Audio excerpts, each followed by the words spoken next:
नमस्कार दोस्तों, आप सभी का स्वागत है इंडिया के number 1 paramedical coaching institute study with Ritesh में।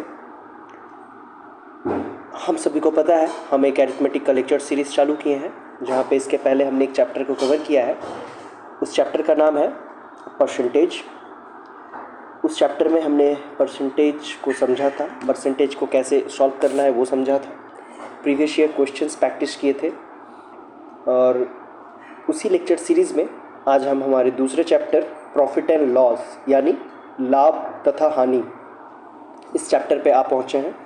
इस चैप्टर पे भी हमें एक ही टेक्निक अपनाना है।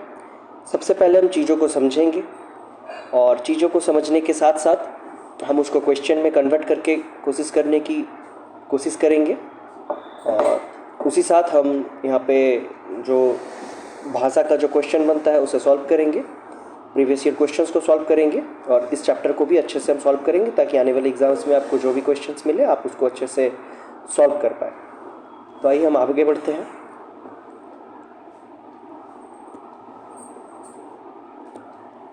इस चैप्टर में आगे बढ़ने से पहले मैं आपको कुछ टर्म से परिचित कराना चाहता हूँ। वो टर्म हमारे इस चैप्टर में आने वाले वक्त में बार बार इस्तेमाल होगा। तो मैं वो टर्म के बारे में अगर आपको बताता हूँ। अगर मैं आपको कहूँ कि कॉस्ट प्राइस, तो इसका मतलब आप क्या समझेंगे? मैं आपको कहूँ कि कॉस्ट प्राइस, इसका मतलब आप क्या कहेंगे? तो आप में से बहुत से बच्चे कहेंगे कि सर कॉस्ट प्राइस का मतलब होता है क्रय मूल्य या लागत मूल्य।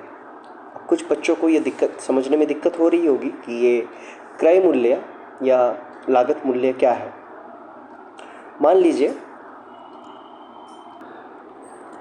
मान लीजिए ये आप हैं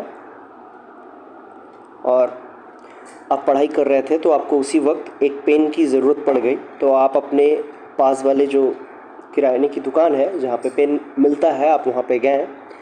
ये एक स्टोर है या दुकान है, तो आप यहाँ पे गए, यहाँ से आपने एक पेन ख़रीदा। आपने दुकानदार को बोला कि आपको एक पेन चाहिए, तो दुकानदार ने बदले में आपको एक पेन दिया। इसके बदले में आपने दुकानदार को पूछा कि कितने पैसे हुए इस पेन के, तो दुकानदार ने आपको कहा कि 10 रुपये, इस पेन का 10 रुपये हुआ। तो आपने दुकानदार को इस पेन के एगेंस्ट में या इस पेन के बदले में आपने उस दुकानदार को 10 रुपये दिया। तो अब अगर मैं आपको पूछूं कि आपने जो पेन खरीदा, आपको उस पेन का क्रय मूल्य या लागत मूल्य या कॉस्ट प्राइस कितना पड़ा, तो आप मुझे कहेंगे कि सर मुझे इस पेन का क्रय मूल्य या लागत मूल्य या कॉस्ट प्राइस पड़ा है 10 रुपये। ठीक है, उम्मीद करता हूँ आपको कॉस्ट प्राइस समझ में आया होगा। कॉस्ट प्राइस वही प्राइस है जिस मूल्य में हम किसी चीज़ को खरीदते हैं, वो होता है हमारा कॉस्ट प्राइस। अगर मैं आपको कहूँ कि आप एक दुकान पे गए, आपने वहाँ पे एक फ़ोन देखा, ठीक है, आपने एक दुकान पे एक फ़ोन देखा, दुकानदार ने कहा इस फ़ोन का मूल्य अभी आपको इस फ़ोन के लिए आपको 15,000 रुपये देने पड़ेंगे।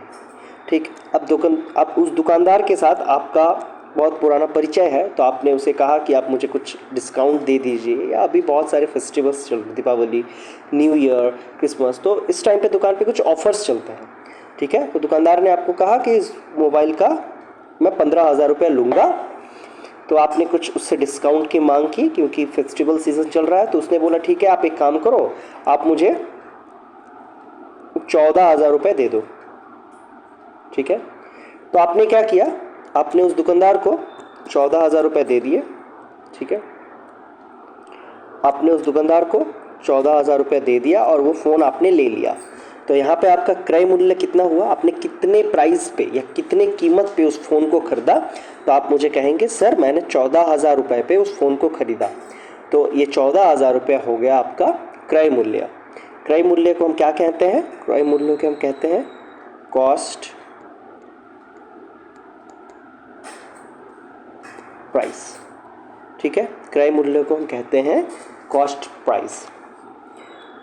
इससे हम आने वाले वक्त में हम जब क्वेश्चंस में इस्तेमाल करेंगे तो हम कॉस्ट प्राइस वक्त बचाने के लिए हम इसे सीपी लिख लेंगे।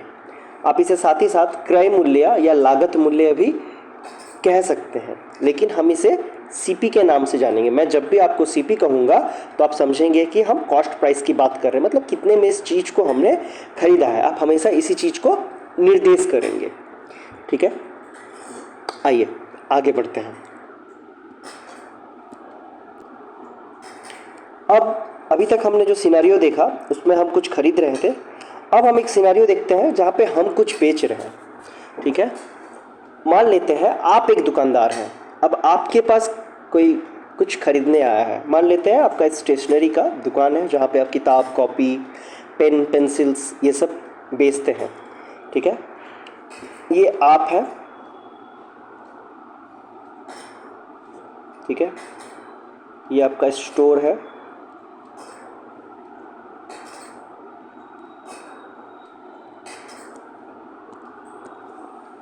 ये आपका एक कस्टमर है जो आपसे कुछ खरीदने के लिए आया है, ठीक है। ये कस्टमर आपके पास आता है, सेम सिनेरियो लेते हैं। इस कस्टमर को एक पेन चाहिए, ठीक है। इस कस्टमर ने आपको कहा कि आपको इसे एक पेन चाहिए। आपने इसको एक पेन दे दिया, ठीक है।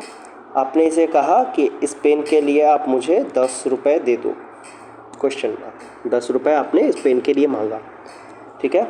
बदले में इस बच्चे ने आपको 10 रुपये दे दिया। बदले में इस बच्चे ने आपको 10 रुपये दे दिया। आप यहाँ पे क्या कर रहे थे? आप चीज़ों को विक्रय कर रहे थे, बेच रहे थे। तो ये जो 10 रुपये हुआ, ये आपका क्या हुआ? विक्रय मूल्य हुआ, ये सेलिंग प्राइस हुआ। अगर मैं आपको पूछूं कि इस बच्चे को आपने पेन कितने रुपए में बेचा, तो आप मुझे कहेंगे सर मैंने इस बच्चे को पेन 10 रुपये में बेचा। मतलब आपका विक्रय मूल्य कितना था? सर मेरा विक्रय मूल्य 10 रुपये था। क्या आपने एक चीज़ नोटिस किया कि आपका जो विक्रय मूल्य है वो इस बच्चे का क्रय मूल्य है। आपका जो सेलिंग प्राइस है ये इस बच्चे का कॉस्ट प्राइस है। आपने जितने पे इस चीज़ को बेचा, उस बच्चे ने उतने पे इस चीज़ को खरीदा। तो आपका जो सेलिंग प्राइस है, क्या वो कस्टमर का कॉस्ट प्राइस है? ठीक है, इस पर हम बाद में और गहराई से डिस्कस करेंगे। अभी आप मुझे बताइए कि सेलिंग प्राइस आपको समझ में आया है कि नहीं। तो सेलिंग प्राइस आपका कितना बन गया? तो आप कहेंगे सर मेरा सेलिंग प्राइस जो बन गया वो मेरा 10 रुपये बन गया। ठीक है, एक और सिनेरियो हम लेते हैं। आप एक दुकानदार हैं, ठीक है। आप मोबाइल का दुकान है आपका, आप मोबाइल सेलिंग कर रहे हैं, ठीक है। आपके पास एक कस्टमर आता है मोबाइल ख़रीदने के लिए। आपने कहा कि इस मोबाइल का 15,000 रुपया पड़ेगा, ठीक है।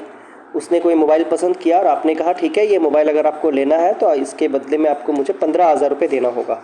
तो वही सेम सिनेरियो, फेस्टिवल का टाइम चल रहा है तो इसने कहा कुछ ऑफ़र दे दो, ये आपका परिचित है।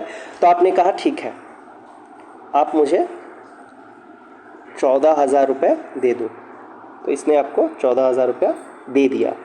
अब बच्चों आप मुझे बताइए कि आपका सेलिंग प्राइस क्या हुआ, ये 15,000 या 14,000? क्या ये 15,000 वही नहीं है कि आपने इससे मांगा था, लेकिन आपको मिला कितना? तो आप मुझे कहेंगे सर हमें मिला 14,000 रुपया, हालांकि हमने मांगा था 15,000 रुपया, लेकिन आखिर में मैंने कितने पे इस चीज़ को बेचा? तो आप मुझे कहेंगे सर आखिर में मैंने इस चीज़ को 14,000 रुपये में ही बेचा, ठीक है ना। आखिर में आपने इस चीज़ को 14,000 में बेचा, तो आपका सेलिंग प्राइस क्या है? ये 15,000 है कि 14,000 है? तो आप मुझे कहेंगे नहीं सर मेरा विक्रय मूल्य या सेलिंग प्राइस है 14,000 रुपये। तो जब भी हम किसी चीज़ को बेचेंगे तो उसे हम कहते हैं विक्रय मूल्य। विक्रय मूल्य को हम कहते हैं सेलिंग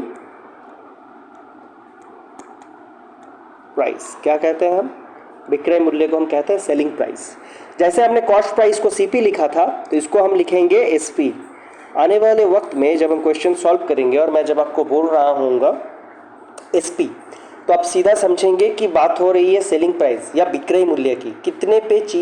कितने रुपए में उस चीज़ को बेचा गया है, बात उसकी हो रही है, ठीक है। कितने रुपए में चीज़ को बेचा गया है, बात उसकी हो रही है, ठीक है। अब आइए एक और टर्म को हम समझते हैं, ठीक है। देखिए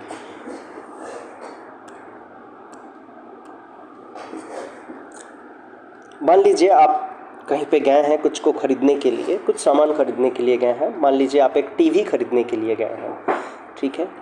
आप एक दुकान पे गए हैं जो दुकान आपके घर के पास नहीं है, मतलब आपको थोड़ा वक्त जाना पड़ेगा। तो मान लेते हैं आपने एक दुकान गए हैं जो आपके घर से थोड़ी दूरी पे है, आप वहाँ पे टीवी खरीदने के लिए गए हैं। और टीवी जो आपने ख़रीदा है, तो अपने दुकान में कितना पैसा दिया? अपने दुकान में पैसा दिया टीवी के लिए 5,000 रुपया, ठीक है।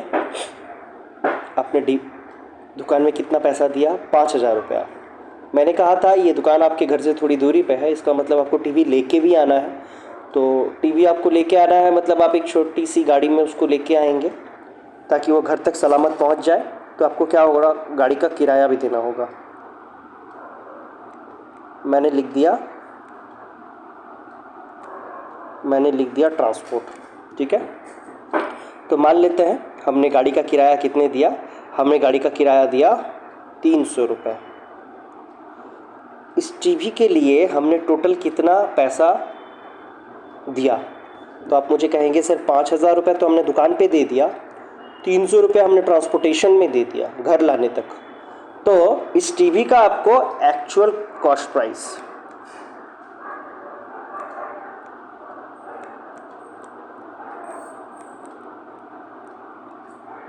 इस टीवी का आपको एक्चुअल कॉस्ट प्राइस कितना पड़ा? तो आप मुझे कहेंगे सर 5,300 रुपये पड़ा। कॉस्ट प्राइस तो आपको ये था, है ना, 5,000 रुपये में आपने टीवी खरीद लिया, लेकिन उसी टीवी को घर लाने के लिए आपको एक गाड़ी रेंट भी तो करना पड़ा। तो उस टीवी के अगेंस्ट में हमने टोटल कितना खर्चा किया वो बनता है हमारा एक्चुअल कॉस्ट प्राइस। तो एक्चुअल कॉस्ट प्राइस कितना बनता है? तो एक्चुअल कॉस्ट प्राइस बनता है 5,300, है ना।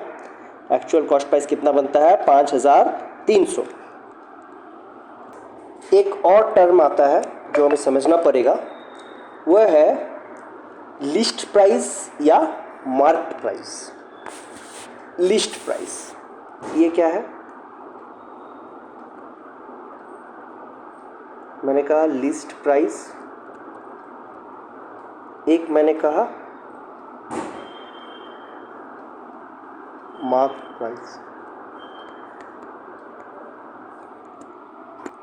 लिस्ट प्राइस को हिंदी में कहते हैं सूची मूल्य और मार्क्ड प्राइस को कहते हैं अंकित मूल्य, ठीक है। अब मान लीजिए आपने एक मोबाइल खरीदा, ठीक है। तो मोबाइल का जो डब्बा मिलता है उस पर अगर आप देखेंगे तो उसमें सरकार द्वारा निर्धारित एक प्राइस दिया होता है ना, MRP। उसी को हम मार्क्ड प्राइस कहते हैं। मार्क्ड प्राइस मतलब दुकानदार अपनी इच्छा से उस प्रोडक्ट में अपना दाम नहीं लिख पाएगा, क्योंकि वो ऑलरेडी निर्धारित है। दुकानदार अपने इच्छे से जिस प्रोडक्ट पे दाम नहीं लिख पाएगा वो हो गया मार्क्ड प्राइस। लेकिन मान लीजिए अगर आप एक मिट्टी का घड़ा खरीदने गए, ठीक है, मान लीजिए आप एक मिट्टी का घड़ा खरीदने गए, तो इसमें तो कोई निर्धारित प्राइस नहीं है ना। कोई दुकानदार अपनी ही मर्जी से 55 रुपये में इसको लिख के यहाँ चिपका देगा, कोई दुकान अपने ही मर्जी से इसको 80 रुपये लिख के चिपका देगा। तो ये हो गया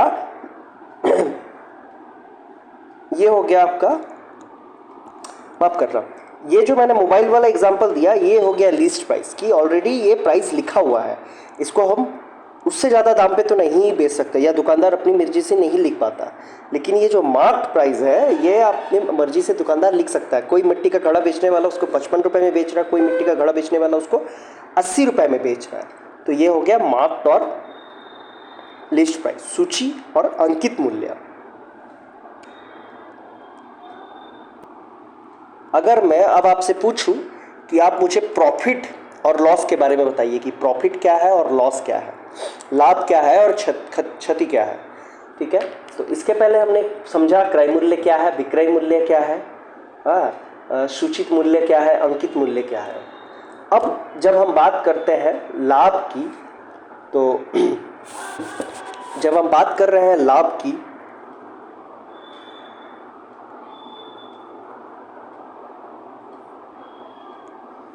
तो लाभ कब होगा? जब आप चीज़ों को जितने पे आपने खरीदा है उससे ज़्यादा में बेचेंगे। मान लेते हैं आपने 100 रुपये में कुछ खरीदा है, मान लेते हैं आपने 100 रुपये में एक कलम को खरीदा था, ठीक है।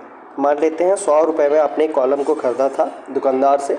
अब आप स्कूल गए, स्कूल में आपके किसी दोस्त को ये कलम पसंद आ गया और उसने कहा कि ला ये कलम मुझे दे दो।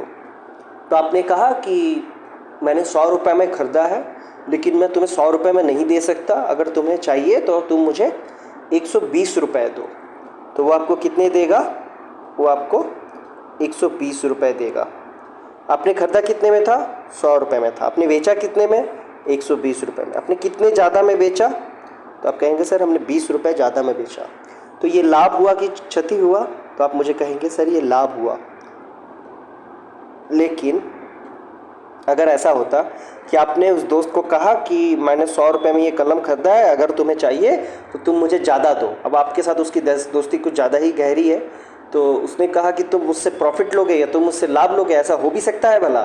तो दोस्ती आपका बहुत अच्छा है, आप उसे लाभ ले भी नहीं सकते, ठीक है। तो उसने कहा कि तुम ये पेन मुझे दे दो, एक काम करो ये लो, मेरे पास 80 रुपये है या मेरे पास 70 रुपये है, तुम एक काम करो 70 रुपये रख लो, ठीक है, बस इतना ही रखो तुम। तो यहाँ पे क्या हुआ, आपने 100 रुपये में ही पेन खरीदा था या कलम खरीदा था, लेकिन अपने दोस्त को ये पेन कितने में दे दिया। तो आप मुझे कहेंगे सर मैंने मेरे दोस्त को ये पेन चाहते हुए भी ना चाहते हुए भी 70 रुपये में दे दिया। तो आपको कितने का घाटा हो गया? 100 रुपये में खरीद के अगर आप 70 रुपये में बेच रहे हैं तो आपको 30 रुपये का घाटा हो गया। तो जब हम बात करते हैं लाभ की, तो हमको चीज़ों को उस प्राइस पे बेचना है जिस पे हमने खरीदे था उससे ज़्यादा, ठीक है। जब आप बात करेंगे क्षति की या क्षति की, तो क्या होगा, हम जितने में चीज़ों को खरीद रहे हैं उससे कम प्राइस में अगर हम चीज़ों को बेच रहे हैं। अगर मैं चीज़ को 100 में खरीद के 50 में बेच दूँ तो मुझे घाटा हो जाएगा, लेकिन वही चीज़ अगर मैं 100 में खरीद के 150 में बेच दूँ तो मुझे लाभ हो जाएगा, ठीक है। तो मैं इसे मिटा लेता हूँ, फिर हम आगे बढ़ते हैं।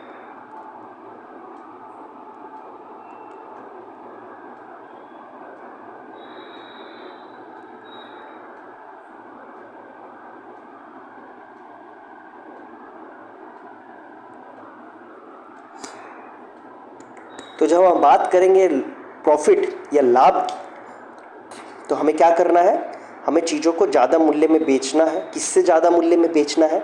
जिससे हमने जितने पे हमने ख़रीदा है। तो लाभ कैसे निकाला जाता है?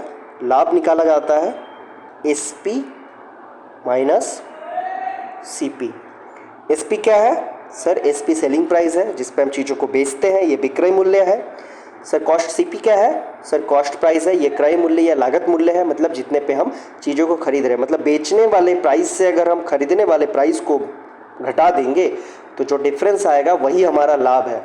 अगर मैं आपको कहूँ कि आपने एक चॉकलेट को 250 रुपये में बेच दिया जो आपने 170 रुपये में ख़रीदा था।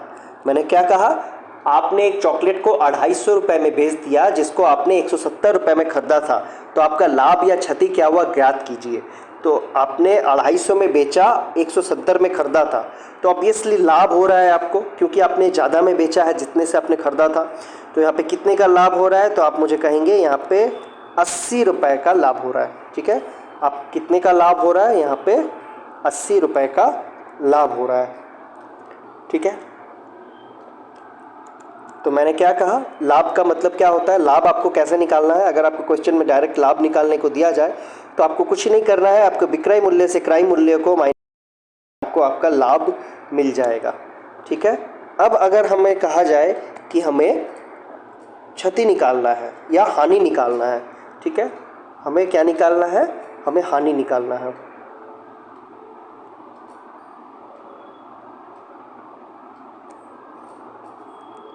हमें क्या निकालना है, हानि निकालना है।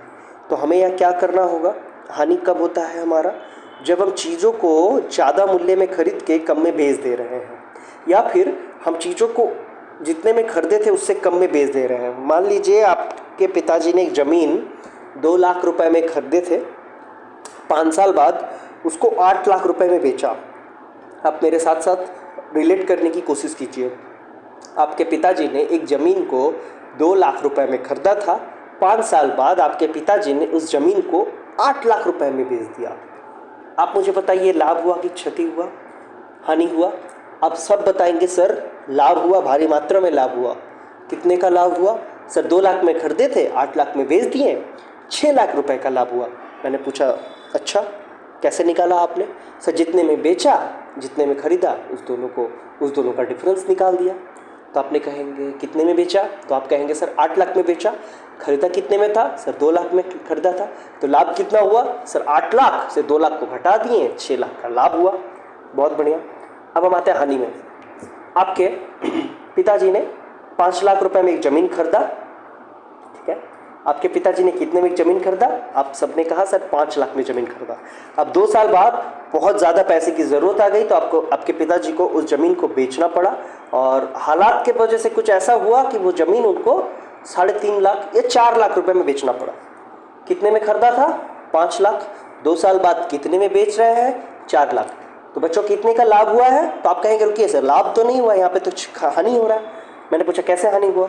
तो आप कहेंगे सर 5 लाख में खरीदे थे, 4 लाख में बेच रहे हैं, तो यहाँ तो सर हानि हो रही है, जितने में खरीदे थे उससे कम में बेचना पड़ रहा है। मैं पूछा अच्छा कितने का हानि हुआ? तो आप कहेंगे सर 1 लाख रुपए का हानि हुआ। मैंने पूछा कैसे? तो आपने कहा सर खरीदा था हमने 5 लाख में, बेच हम रहे हैं 4 लाख में, तो 1 लाख कम में बेच रहे हैं। मैंने पूछा आपने हानि कैसे निकाला? सर जितने में खरीदा था उससे जितने में बेचा उसको घटा दिया। तो यहाँ पे हम क्या करेंगे सर? कॉस्ट प्राइस या लागत मूल्य या क्रय मूल्य, इससे हम विक्रय मूल्य या सेलिंग प्राइस को घटा देंगे। तो CP माइनस SP करेंगे। हम क्या करेंगे? हम करेंगे CP माइनस SP। हमने क्या किया बच्चों?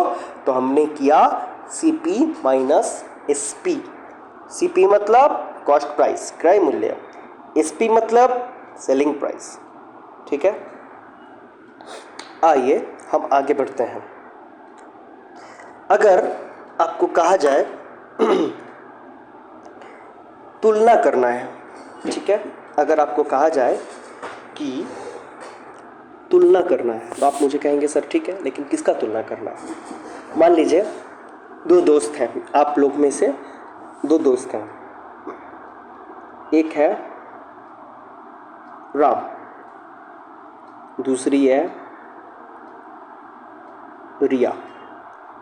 एक है राम, दूसरी है रिया। दोनों कोई सामान बेचते हैं, मान लेते हैं दोनों एक बैग बेच रहे हैं, स्कूल का बैग का फैक्ट्री है उन लोगों का, और दोनों बैग बेच रहे हैं, ठीक है। मान लेते हैं उन लोगों का कॉस्ट प्राइस फैक्ट्री में बनाने तक, बैग नाम का जो प्रोडक्ट है उसे रेडी करने तक उन लोगों का खर्चा आया है। राम का खर्चा आया है 70 रुपये, उसी बैग को बनाने में रिया का खर्चा आया है 80 रुपये, ठीक है। SP मतलब सेलिंग प्राइस, मतलब उसको उसने कितने में बेचा, ठीक है ना। तो राम ने 75 में उस बैग को बेचा। सर रिया ने कितने में बेचा? तो मैं कहता हूँ रिया ने बच्चों उसे 86 रुपये में बेचा। अब किसने ज़्यादा प्रॉफिट कमाया, राम ने कि रिया ने? राम ने 70 में खरीद के 75 में बेचा, रिया ने 80 में खरीद के 86 में बेचा। मैं आपको एक एग्जांपल देता हूँ कि मान लीजिए आप कोई बिजनेस करने जा रहे हैं या आप कोई व्यवसाय कर रहे हैं, तो आप जब वो बिजनेस करने जा रहे हैं तो मान लेते हैं आप 5 लाख रुपए उसमें इन्वेस्ट करके साल का 2000 रुपये कमा रहे हैं। मैंने क्या कहा? 5 लाख रुपए आप इन्वेस्ट करके साल का 2000 रुपये कमा रहे हैं, ठीक है। आपका कोई दोस्त किसी एक बिजनेस में 2 लाख रुपए इन्वेस्ट करके साल का 1500 रुपये कमा रहा है, तो कौन ज़्यादा अच्छा कमा रहा है, आप कि आपका दोस्त? आपने 5 लाख इन्वेस्ट करके 2000 रुपये कमा रहे हैं, आपके दोस्त ने 2 लाख इन्वेस्ट करके 1500 रुपये कमा रहा। तो यहाँ पे कौन ज़्यादा अच्छा कमा रहा है, बस हम वो डिजिट्स को देख के नहीं बोल सकते, हमें उसके लिए करना होगा कंपैरिजन या तुलना कि कौन ज़्यादा अच्छा कमा रहा है। तो तुलना करने का सबसे अच्छा आधार क्या है? तो आप कहेंगे सर परसेंटेज, कौन ज़्यादा परसेंटेज प्रॉफिट कमा रहा है, तो हम निकाल लेते हैं। तो राम ने 70 में खरीद के 75 में बेचा तो कितना कमाया? 5 रुपये कमाया। रिया ने 80 में खरीद के 86 में बेचा तो कितना कमाया? कहेंगे सर 6 रुपये कमाया। तो राम ने ये 5 रुपया किस पे कमाया? मैंने अगर आपको पूछा कि राम ने 5 रुपये कमाया, बहुत अच्छे, तो राम ने जो 5 रुपये कमाए वो किस पे कमाए? तो आप मुझे कहेंगे सर 70 रुपये कमाए ना, खर्चा तो उसका 70 रुपये आया था, बेचा उसने 75 रुपये, तब ना उसने 5 रुपये कमाए। तो किस पे कमाए? तो 70 रुपये कमाए। इसको आप करेंगे 100 से गुना, तो ये आ जाएगा परसेंटेज आपका। ठीक है, अब आती है रिया के बात। रिया ने 6 रुपये कमाए। बच्चों किस पे कमाए? तो आपने कहेंगे सर 80 रुपये खर्चा किया, 86 में सामान को बेचा, 6 रुपये कमाए। किस पे कमाए? सर 80 रुपये पे कमाए ना, तो इस पे हम करेंगे 80, इसको हम करेंगे 100 से गुना। इसको अगर आप आगे सॉल्व करेंगे तो यह आएगा 7 सहित 1/7%, 7 सहित 1/7%। इसको अगर आप आगे सॉल्व करेंगे तो यह आएगा 7 सहित 1/2%। तो बच्चों आप मुझे कह सकते हैं कि सर इसने 7.5% का प्रॉफिट कमाया, वहीं पे इसने 7 सहित 1/7% का प्रॉफिट कमाया।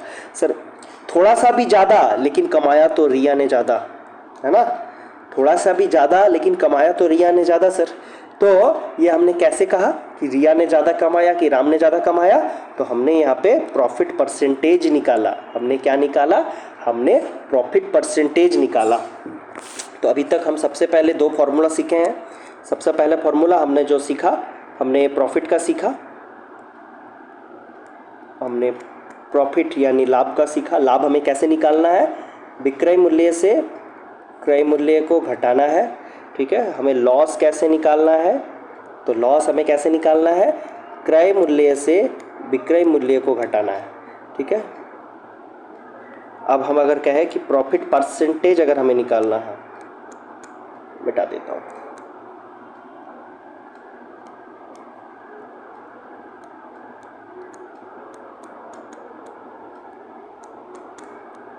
प्रॉफिट परसेंटेज हमें निकालना है। तो हमें क्या निकालना है?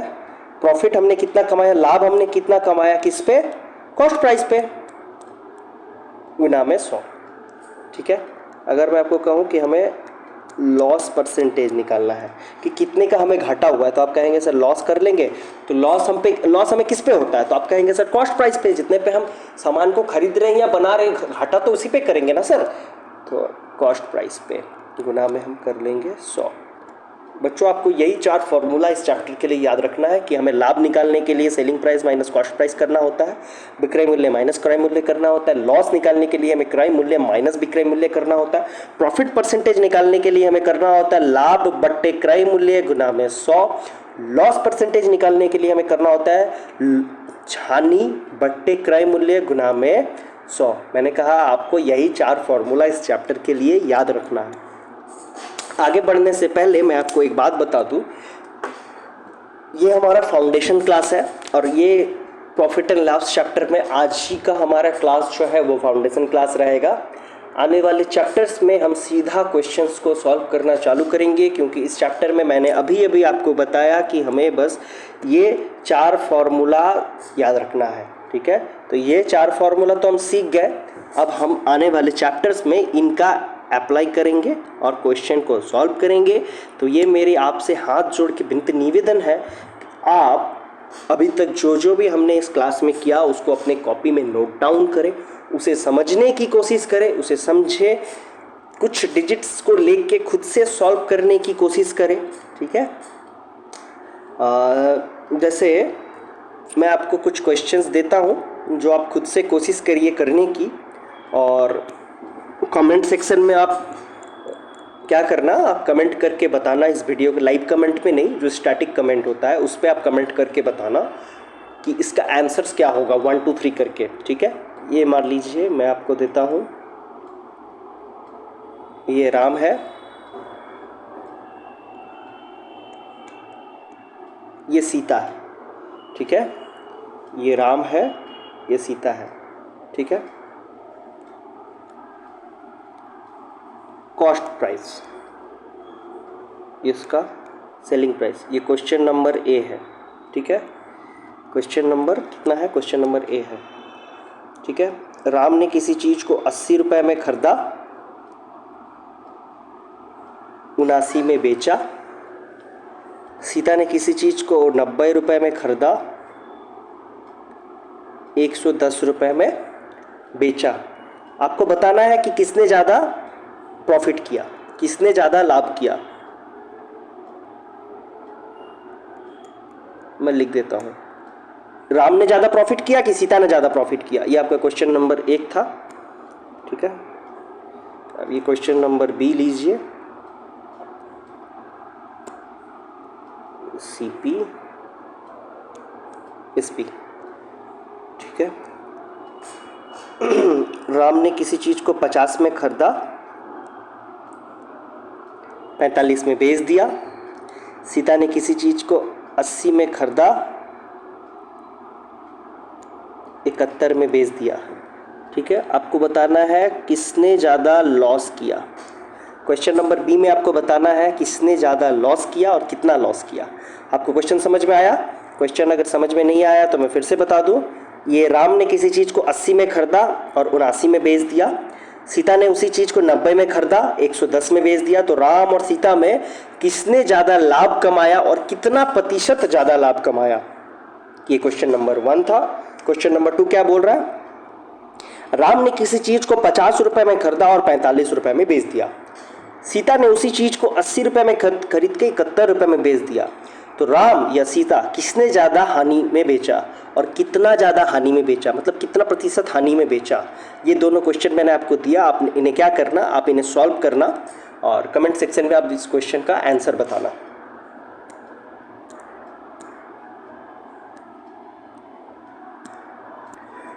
आने वाले कुछ क्वेश्चंस में आप ऐसा एक टर्म को सुन सकते हैं, छूट। छूट का मतलब डिस्काउंट। ठीक है, तो मैं उसके बारे में भी आपको थोड़ा बता देता हूँ। ठीक है, आपने एक दुकान पे गया, आप एक दुकान पे गए। ठीक है, आप दुकान पे गए, दुकान पे आपको एक घड़ी खरीदना था। आप किसी दुकान पे गए, ठीक है, आपको घड़ी खरीदना था। उस घड़ी का मार्केट प्राइस, मैंने क्या कहा? उस घड़ी का मार्केट प्राइस।